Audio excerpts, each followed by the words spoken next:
नमस्कार दोस्तों, जय हिंद। स्वागत है आपका आपके अपने चैनल पाठशाला विद केके में। एनसीईआरटी सार संग्रह हम लोग शुरू कर चुके हैं।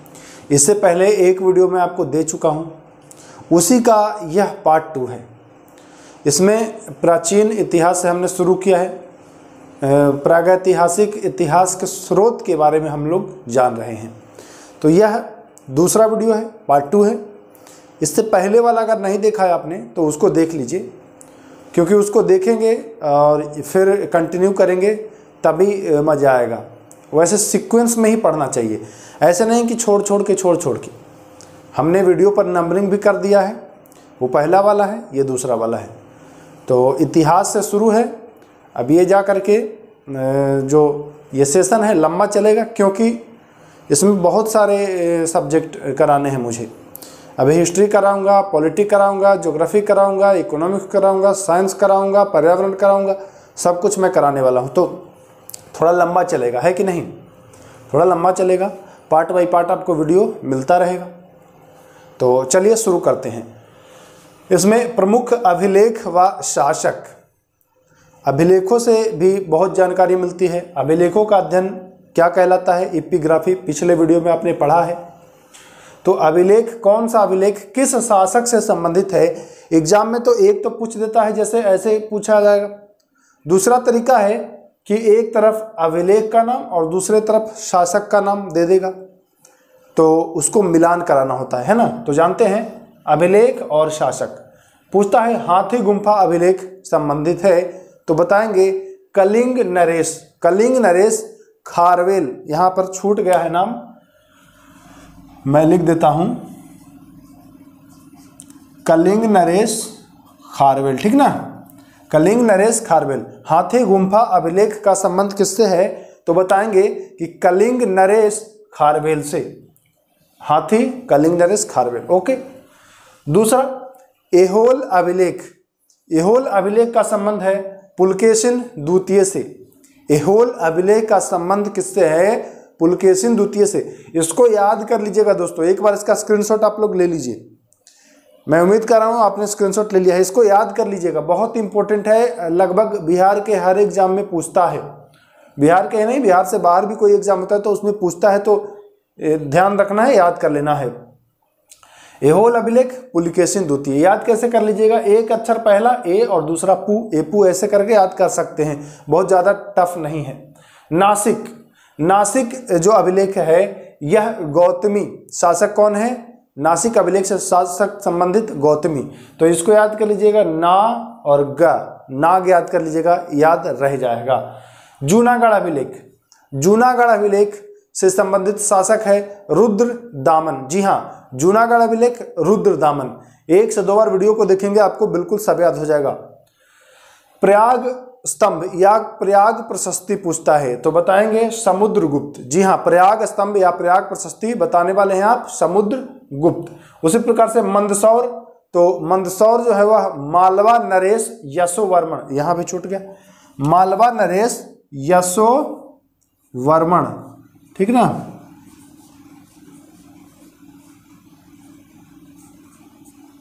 मालवा नरेश यशोवर्मन, ठीक ना, ये चीज ध्यान दीजिएगा। ग्वालियर अभिलेख, तो प्रतिहार नरेश भोज। सब में छूट ही गया है भाई।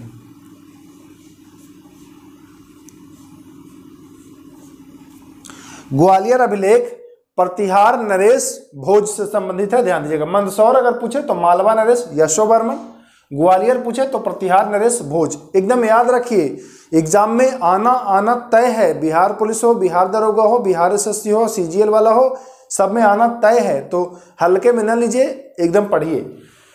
देवपाड़ा, देवपाड़ा अभिलेख जो है वह बंगाल का शासक विजय सेन संबंधित है। एक तरफ अभिलेख देगा, दूसरी तरफ शासक देगा, मिलान कराने के लिए दे देगा चारों, और नहीं याद रहेगा तो फंस जाएंगे। भीतरी स्तंभ या जूनागढ़ अभिलेख, तो दोनों स्कंदगुप्त से संबंधित है। भीतरी स्तंभ या जूनागढ़ अभिलेख स्कंदगुप्त से संबंधित है। तो ये जो अभिलेख है और शासक है, इसको एक बार फिर से रिकॉल करिए। हाथी गुम्फा कलिंग नरेश खारवेल, ऐहोल पुलकेशिन द्वितीय आपने याद किया था एपू करके, नासिक गौतमी, नाग आपने याद किया था, जूनागढ़ तो रुद्र दामन, प्रयाग प्रशस्ति या प्रयाग स्तंभ तो समुद्र गुप्त, मंदसौर तो मालवा नरेश यशोवर्मन, म से मंदसौर है और म से मालवा, याद कर लीजिएगा। ग्वालियर है प्रतिहार नरेश भोज, देवपाड़ा तो बंगाल का शासक विजय सेन।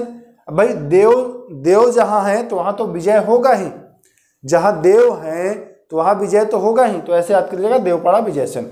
भीतरी स्तंभ तो भीतरी स्तंभ और जूनागढ़ जो है वह कौन है, स्कंद गुप्त, ध्यान दीजिएगा। चलें आगे, चलिए।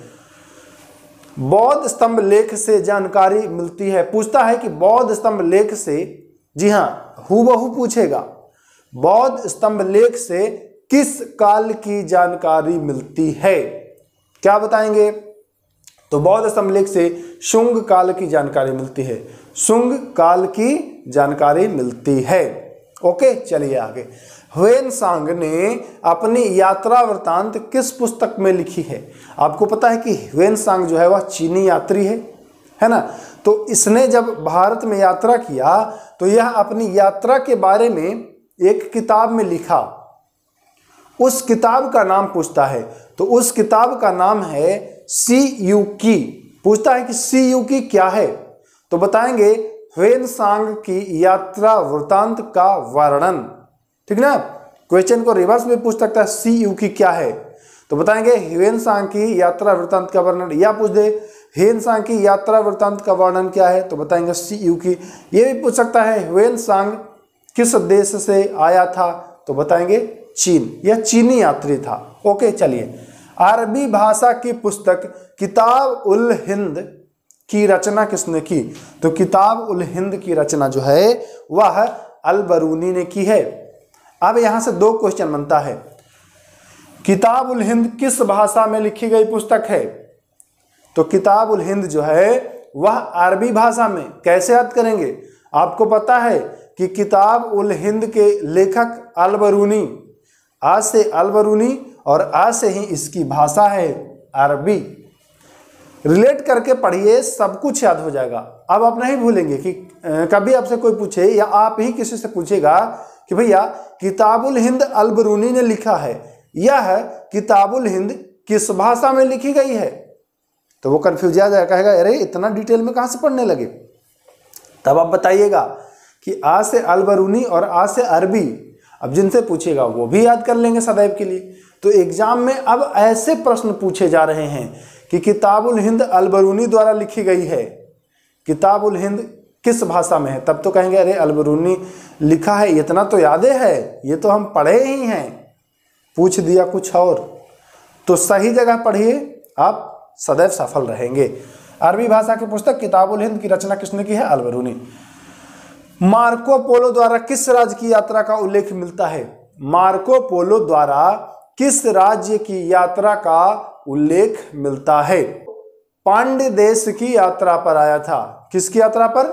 पांड्य देश की यात्रा पर आया था। मार्को पोलो किसकी यात्रा पर आया था, किस राज्य की यात्रा पर? तो बताएंगे पांड्य देश, यानी पांड्य राज्य की यात्रा का उल्लेख मिलता है इसमें। ओके, चलिए।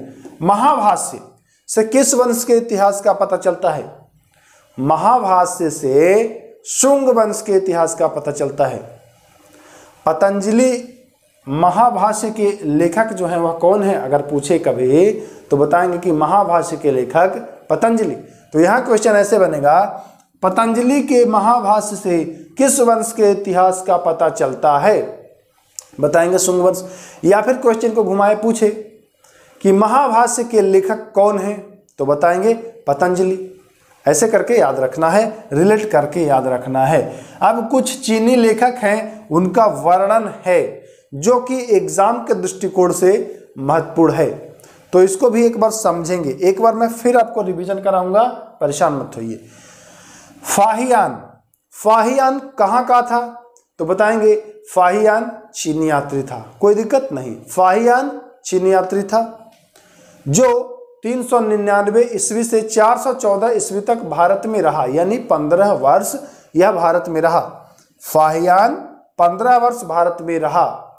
यहां पूछता है कि भारत आने वाला प्रथम चीनी यात्री, वह प्रथम चीनी यात्री कौन है जो भारत आया था? तो यहां से बताएंगे कि फाहियान। देखिए फाहियान से कितना क्वेश्चन बना। प्रथम चीनी यात्री आया कब था? 399 से 414 तक ये रहा है। कहाँ का था फाहियान, तो बताएंगे चीन। दूसरा, फाहियान किसके समय आया था, तो फाहियान चंद्रगुप्त द्वितीय के समय आया था, जिसे विक्रमादित्य भी कहा जाता है। तो अगर ऑप्शन में दे दे कि फाहियान आया था, ऑप्शन में दे दे विक्रमादित्य, चंद्रगुप्त प्रथम, चंद्रगुप्त मौर्य या अशोक, तो अब आप तो सोचेंगे कि सर ने बताया था चंद्रगुप्त द्वितीय, यहाँ तो है ही नहीं, तो चंद्रगुप्त विक्रमादित्य को ही चंद्रगुप्त द्वितीय कहा गया है। ओके, चलें आगे। चलिए, अब है दूसरा ह्वेनसांग। ह्वेनसांग 629 से 645। पहला व्यक्ति 15 साल स्टे किया, दूसरा 16 साल स्टे करेगा। पहला फाहियान था, दूसरा ह्वेनसांग है। ह्वेनसांग हर्षवर्धन के समय आया है। याद करना बहुत ही इजी है, हा से ह्वेनसांग और हा से हर्षवर्धन। देखिए ह्वेनसांग और फाहियान में कंफ्यूजन होता है, तो अब कंफ्यूजन नहीं होगा, हा से ह्वेनसांग और हा से हर्षवर्धन। तो ह्वेनसांग जो है वह हर्षवर्धन के समय आया है, 629 से 645 तक इन्होंने स्टे किया है और यह भारत आया। इसका 2-3 नाम है जो बहुत चर्चित है, एग्जाम में पूछता है। किसे नीति का पंडित कहा जाता है, किसे यात्रियों का राजकुमार कहा जाता है, किस यात्री को शाक्य मुनि कहा जाता है, तो तीनों में आंसर होगा ह्वेनसांग। ह्वेनसांग ह्वेनसांग जो हर्षवर्धन के समय भारत आया था। नीति का पंडित, यात्रियों का राजकुमार और शाक्य मुनि। ओके, यहां ध्यान देंगे। इसने ही, ह्वेनसांग ने ही हर्षवर्धन को शिलादित्य की उपाधि से सुशोभित किया था। अब पूछेगा कि हर्षवर्धन को किसने शिलादित्य की उपाधि दी, तो बताएंगे हा से हर्षवर्धन और हा से ह्वेनसांग। ह्वेनसांग ने ही हर्षवर्धन को शिलादित्य की उपाधि से नवाजा।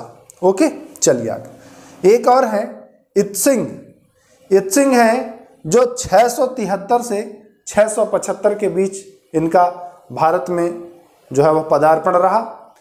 फाहियान, हर्षवर्धन, इत्सिंग, ठीक ना, ये तीनों महत्वपूर्ण हैं, ध्यान दीजिएगा। अच्छा, अब आप कहेंगे कि सर एक संयुगन भी था, तो देखिए जब हम डिटेल में पढ़ेंगे हिस्ट्री, ये केवल और केवल एनसीईआरटी सार संग्रह है। अब अगर आप अधिक मतलब डीप वाली अगर पढ़ाई चाहते हैं तो उसके लिए मैं अलग से क्लास लाऊंगा, जब डिजिटल बोर्ड लेके आऊँगा। डिजिटल बोर्ड लेके आऊँगा, पूरी डिटेल में सब कुछ कराऊँगा। तो अभी फिलहाल एनसीईआरटी सार संग्रह आप पढ़ें, ठीक ना। इत्सिंग 673 से 675। एक और आखिरी क्वेश्चन, सती प्रथा का प्रथम साक्ष्य मिला है। सती प्रथा का प्रथम साक्ष्य कहाँ से मिलता है, पूछता है, तो बताएंगे भानुगुप्त के एरन अभिलेख। ईस्वी अगर पूछे तो बताएंगे 510 ईस्वी। मैं उम्मीद करता हूं आज के क्लास को आपने एंजॉय किया होगा। एक बार फिर से स्क्रीनशॉट लेने का मैं मौका दे रहा हूं। और देखिए, पहला वीडियो हो गया, ये दूसरा वीडियो हो गया, लगातार आप लोग को वीडियो मिलता रहेगा, बस वीडियो को प्यार देते रहिए। और मैं ये आप लोगों के लिए एक और घोषणा कर रहा हूं कि जैसे ही थोड़े से और लोग देखना शुरू कर देंगे, फिर मैं डिजिटल बोर्ड लेके आऊँगा और डिजिटल बोर्ड आ जाने के बाद मैथ, रीजनिंग सब कुछ बिल्कुल डिटेल में शुरू कर दूंगा। तो अगर आप लोग चाहते हैं कि यहाँ आपको सब कुछ मिले तो थोड़ा सा सहयोग करिए, अपने दोस्तों के बीच शेयर कर दिया करिए। अगर थोड़ा सा कर देंगे शेयर तो आपके सर का भला हो जाएगा और फिर डिजिटल बोर्ड पर मेरा भी पढ़ाने का सपना शायद साकार हो पाए, है ना। तो एक बार फिर से फटाफट रिवीजन कर लेते हैं। प्रमुख अभिलेख व शासक, अभिलेख है एक तरफ, शासक है हाथी गुम्फा, तो बताएंगे कलिंग नरेश खारवेल। एहोल तो बताएंगे पुलकेशिन द्वितीय। नासिक बताएंगे गौतमी नाग, आपको बताए थे। प्रयाग प्रशस्ति समुद्रगुप्त जूनागढ़ है, वह रुद्र। दामन है मंदसौर, माँ से मंदसौर, माँ से मालवा नरेश यशोवर्मन। ग्वालियर है प्रतिहार नरेश भोज। देवपाड़ा तो देव से कोई विजय नहीं पा सकता है, अब जहाँ देव है वहाँ तो विजय होगा ही, तो देवपाड़ा बंगाल का शासक विजय सेन। भीतरी स्तंभ और जूनागढ़ जो है वह स्कंद गुप्त। भानुगुप्त के एरन अभिलेख 510 ईस्वी से प्रथम सती प्रथा का जानकारी मिलती है।